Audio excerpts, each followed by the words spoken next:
का जो है इससे बड़ा खूंखार और भ्रष्टतम वर्ड देखिए क्या उन्होंने चयन किया कि राजनीतिक अपराधी कोई हो ही नहीं सकता है।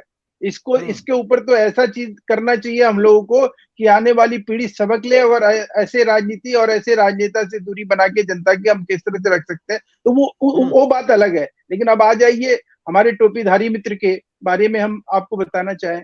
एक चीज बताओ कि यहाँ उत्तर प्रदेश में लोक नायक भवन या लोक भवन का उद्घाटन हुआ, ये कैबिनेट का डिसीजन किसने लिया था? और इसके ऊपर अरबों खरबों रुपया खर्चा करने का काम जो है, और जो आपके नेता सदन में गिनाते फिरते हैं कि ये रोड, ये स्टेडियम, ये भवन, ये पुलिस मुख्यालय, ये सब हमने बनवाया, तो बनवाने की क्या जरूरत थी?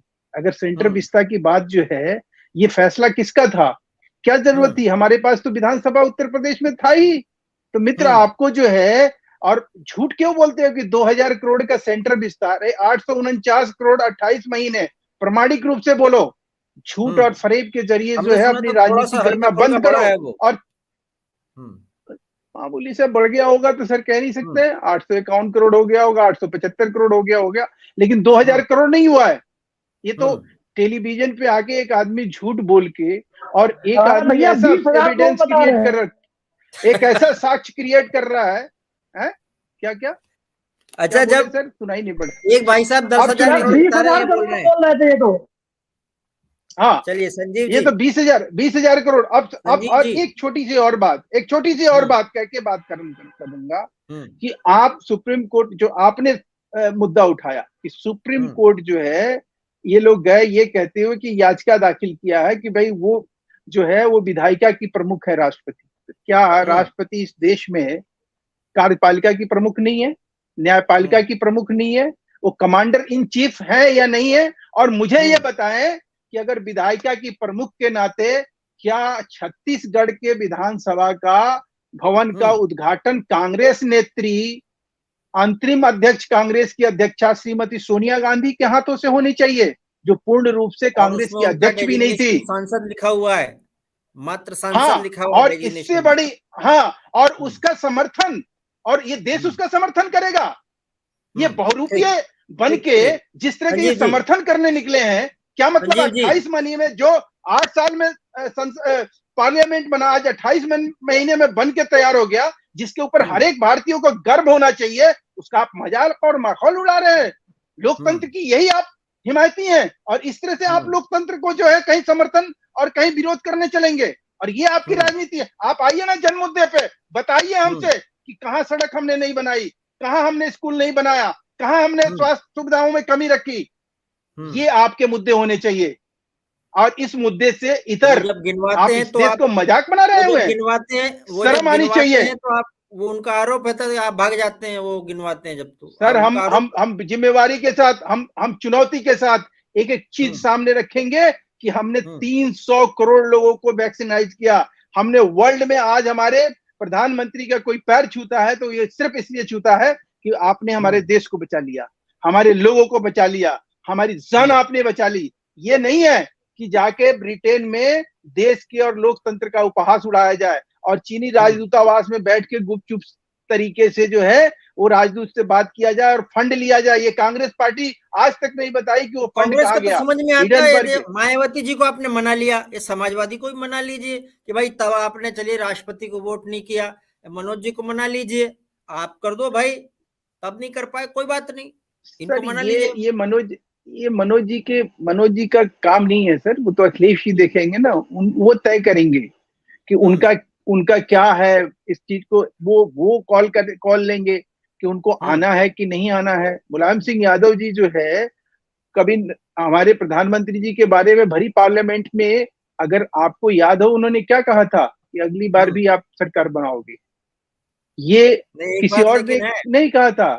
स्वर्गीय मुलायम सिंह जी की बात याद आ गई, तो मैं ये कह सकता हूं अपने अनुभव से कि अगर वो इस वक्त होते तो जरूर आते इस प्रोग्राम में।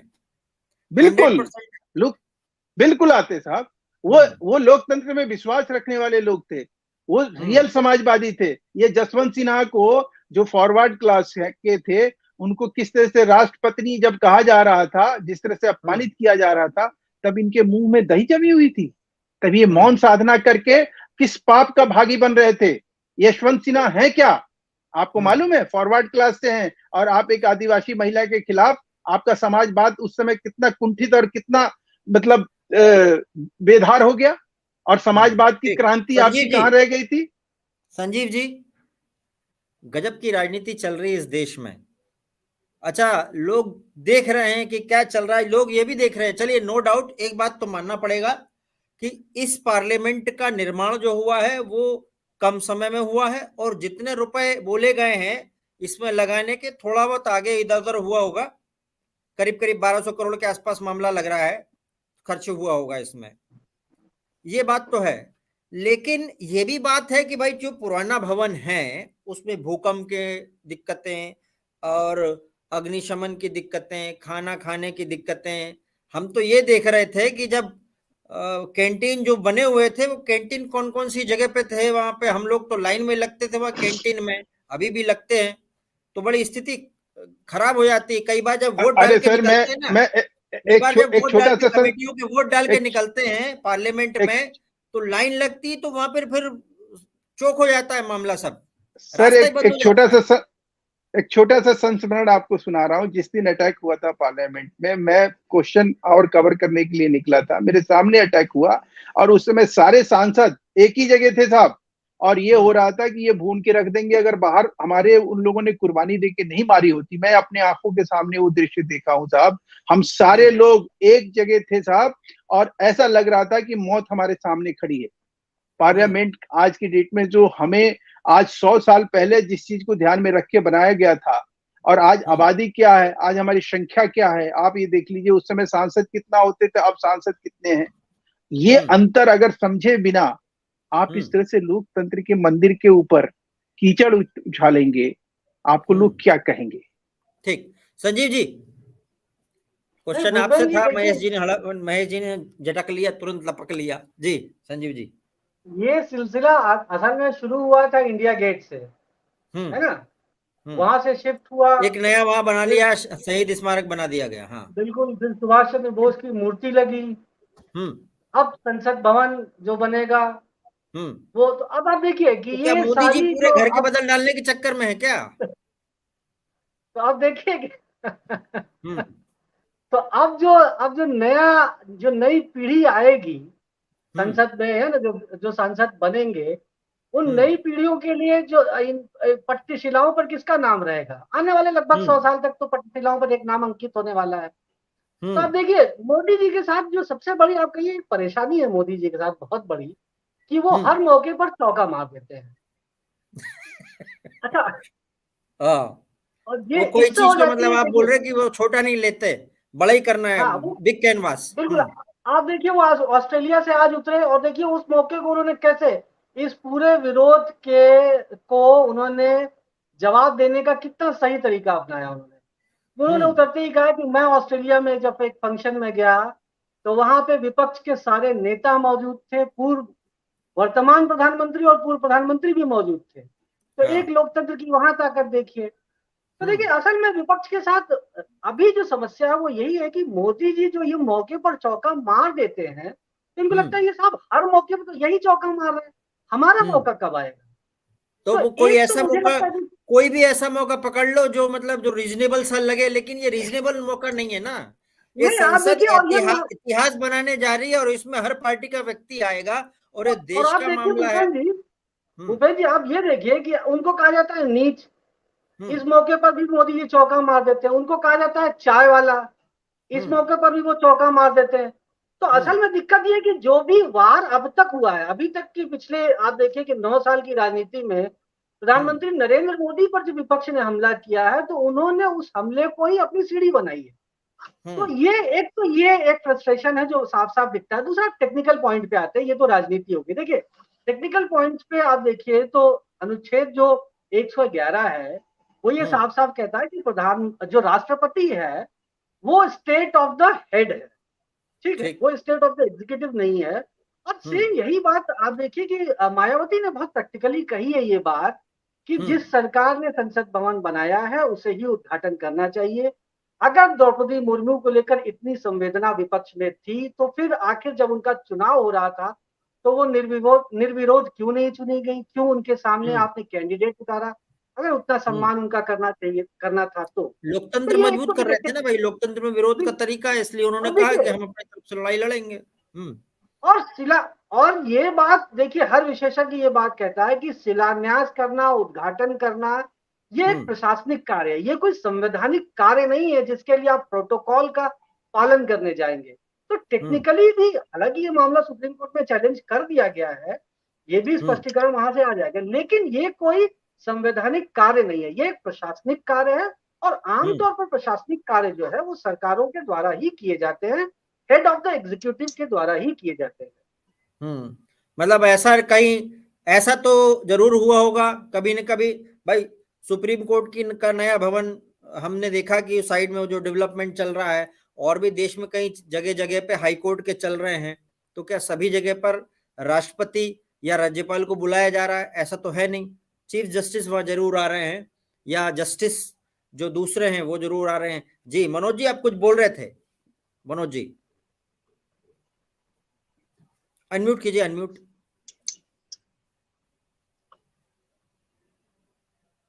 अच्छा, उसमें भूपेश जी मैं एक बात जो आप अभी किसी ने बोला भी था कि छत्तीसगढ़ का जो विधानसभा है उसका उद्घाटन सोनिया गांधी ने किया था। तमिलनाडु है, मणिपुर है, तमिलनाडु का विधानसभा, मणिपुर का विधानसभा प्रधानमंत्री ने किया। तमिल सही सौंदरराजन है तेलंगाना में राज्यपाल, वो उन बेचारी को बोल रहे कि हमको बुला ही नहीं रहे केसीआर। उन्होंने इसी साल किया केसीआर ने, तो बोले हमको बुलाया ही नहीं। आज बाइट दिए, बोले देखो इनकी बड़ी इज्जत कर रहे हैं, हम हमारी बड़ी इज्जत कर रहे हैं, और यहाँ कुछ और बोल रहे हैं। मतलब केंद्र में तो लोकतंत्र से प्यार है और अपने राज्यों में बंटा ढार है। ये मामला अगर आपको परंपराओं से इतना प्यार है तो परंपराओं का शुरू से पालन करना चाहिए, फिर उसकी दुहाई भी देनी चाहिए। तो ये पॉलिटिक्स बिल्कुल साफ साफ जो है वो साफ साफ नजर आ जाता है, इतना तो ध्यान रखना चाहिए। अरे भाई उत्तर प्रदेश में ही देखिए ना, उत्तर प्रदेश में उसी अरे रुक जाइए भाई, रुक जाइए। कितना ज्ञान आप लोगों के पास है भाई, आप लोग दूसरे को बोलने का मौका दीजिए। आपकी सरकार है, कम से कम लोगों की बोलती तो मत करो। टोपी दूसरे आदमी को। देखिए मैं बड़ी माफी के साथ सोनी जी कहूंगा आपके चैनल पे, चूंकि बतकही ज्यादा हो रही, डिबेट कम हो रही है। मैं धन्यवाद करूंगा कि आप लोग बतकही करने लायक है, डिबेट करने लायक नहीं है, धन्यवाद आपका। लेकिन मैं एक बात कहूं, आपने इस टोपी के बारे में कहा, सोनी जी इस टोपी के बारे में कहा, बोलो भाई। डॉक्टर आलोक बोल रहे हैं ना, बोलने दीजिए। मनोज जी बोलिए, मनोज जी कंप्लीट कीजिए। ये टोपी अंग्रेजों के सामने झुकी नहीं, अंग्रेजों के पैरों में रखी नहीं गई। ये समाजवादी टोपी है, ये आरएसएस की काली टोपी और काले दिल वाली टोपी। एक बात, आप मुझे टोपीधारी कहें, अबे चुप रहो, बीच में बोलता है बदतमीज इंसान। डिबेट करते हो कि इस तरह की बात है, खीसा मत काटना, मैं भी गंदी बात बोल दूंगा। सोनू जी इनको बोल दीजिए, सोनू जी स्टूपिड इंसान। यही सीख के आओ क्या? डिबेट करने आते हो तो यही सीख के आते हो क्या? नौटंकी में काम करो यार, अच्छा हंसा लेते हो, लेकिन यहाँ कोई हंस भी नहीं रहा है। देखो एक बार बताएं, डिबेट करो, डिबेट की तरह कोई बीच में इंटरप्ट न करो। आप बोलेंगे, मैं नहीं बोलूंगा। इस तरह की इंटरप्ट वाली बातें मुझे बिल्कुल बेहद पसंद नहीं है। और मैं जो बात कहना चाहता हूं उस बात के लिए डिबेट करने के लिए यहां बैठा हूं। और आपके दांतों का प्रचार मत करो, जो दांतें दिखा रहे हो बैठ के टीवी पे। स्टूपिड गिरी हम डिबेट करने में नहीं बात, बहुत सेंसिटिविटी आपके अंदर नहीं, अपना रखो, कोई बात नहीं। देखिए विपक्ष का जो जिम्मेदारी है, विपक्ष अपना काम करेगा। फायदा है इन सब चीजों को कहने में। विपक्ष अपना काम, अरे एक मिनट रुक जाइए, विपक्ष अपना काम करेगा, हम विरोध कर रहे हैं, हमारा अधिकार है विरोध करने का। आप मुर्मू जी से हम मांग कर रहे हैं, आप ना कराओ, आप आरएसएस के चपरासी से कराओ, ये हमें नहीं फर्क पड़ता। हम विरोध करेंगे जिस बात का, ये हमें संवैधानिक राइट है। आप जो मर्जी वो करो, लेकिन ये आप बताने की कोशिश करो, उदाहरण दोगे, अरे तब इन्होंने ये नहीं किया था, तब फिर दुहाई क्यों 70 साल की देते हो भाई? तब फिर कांग्रेसियों को क्यों गलत कहते हो? अगर उन्होंने गलत किया तो, और आप भी उसी परिपाटी पे चल रहे हो, क्या दुहाई दिया करते हो? प्रधानमंत्री से लेकर तुम्हारा चपरासी तक 70 साल की दुहाई देता है, क्यों देते हो भाई? अगर वो रॉन्ग थे तो फिर तुम कौन से राइट कर रहे हो? मुझे नहीं लग रहा है कि तुम कुछ राइट कर रहे हो। अगर राइट कर रहे होते तो कम से कम इस तरह की बातें ना कहते। और सोनी जी नहीं करेंगे तो देखो, सुन लीजिए, मैं डिबेट बंदरों के साथ नहीं करता, मैं बंदरों के साथ डिबेट नहीं करता हूँ। सोनी जी माफ करिएगा, नहीं नहीं ये पागल आदमी है। मैं बंदरों के साथ डिबेट नहीं करता ये पगला गया है। ना, मैं यही ये जो यादव है ना, ये पगला गया है। और मैं यही कुछ नहीं। कहूंगा, बंदरों के साथ मैं डिबेट नहीं करता। पागल है ना? मनोज जी सुनिए, मनोज जी एक अबे बात तो सुनिए। पागल है। पंडित नहीं हूं ना, ये बात की जनता की मेरी पीढ़ी को हजारों साल नहीं पढ़ने दिया गया, अरे तो मेरी बात पीढ़ी को जनता की हजारों साल नहीं पढ़ने दिया गया। हाँ तुम लोगों ने नहीं पढ़ने दिया, तेरे पुरखों ने नहीं पढ़ने दिया कि मैं यादव हूँ। तुम्हारी पीढ़ी ने शिक्षा का अधिकार संचित रखा है, लेकिन हमने गोलियां खाई हैं, पता नहीं चलेगी। हमने शिक्षा नहीं खाई है, हमने गोलियां खाई हैं। मैंने गोलियां खाई हैं देश को बलिदान देने के लिए। तेरे जैसे लोग नहीं है जो अंग्रेजों की चोर पाथिका धोते थे। हम अंग्रेज वाले चोर पाथिका धोने वाले नहीं। तेरी पीढ़ियों ने चापलूसी की है, पूरी जिंदगी चापलूसी की है, समझ ले। और सुन ले, जब देश गुलाम था तो तेरी पीढ़ियां ऐसे ही खींच काटती थी अंग्रेजों के सामने, ऐसे ही तेरी पीढ़ियां ऐसे ही खींच काटती थी अंग्रेजों के सामने। एक मिनट, हाँ, औकात में रहना। बदतमीज इंसान, दो कौड़ी का इंसान, भिक्षा मांगने वाला, तेरी पीढ़ियों ने भीख मांग के जीवन जिला। एक मिनट, औकात में रह के टीवी डिबेट करना। तेरी पीढ़ियों ने भिक्षा मांग के जीवन जी रहा है। सुनिए, अगर शब्द नहीं कम, तेरी हैसियत नहीं, तेरे बाप की हैसियत नहीं, तेरी सरकार की हैसियत नहीं। एक मिनट, क्या करेगा? बदतमीज कहीं का। लाइन से जैसे इसके पूर्वज करते थे, जैसे इसके पूर्वज करते थे अंग्रेजों के सामने खींच, सर आप ही मेरे माय लॉर्ड हो। आगे मत, जीरो लोकसभा में तेरे जैसों की औकात नहीं, तेरे जैसों की औकात नहीं। खत्म कर देंगे तुमको भी, खत्म कर देंगे, याद रखना, तुम्हें भी खत्म कर देंगे। हाँ, तुम्हारे तुझे तुम इस तरह धर्म के नाम पे करोगे। अरे चल जाओ, बहुत देख रहा हूं मैंने, बंदरों की तरह चीज काटते हो, ऐसे ब्राह्मणों का सम्मान में नहीं करता। ब्राह्मण का मतलब किसी का अपमान करना नहीं होता है।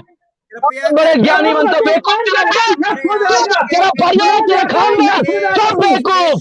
तेरी हैसियत नहीं, घर से नहीं निकलेगा, नहीं निकलेगा, नहीं है हैसियत तेरी। कैसे लड़ रहे हैं आप? डरामत भाजपा की सरकार में होती तो बिल में घुस गए होते। बोलने की हैसियत नहीं थी तुम्हारी। मैं फिर भी बोल रहा हूँ, इतनी हिम्मत है सरकार में, बोल रहा हूँ इतनी हिम्मत है तुम्हारी सरकार में। मैं चैलेंज कर रहा हूँ, अगर भाजपा की सरकार में होती ना तो बिल में घुसे होते।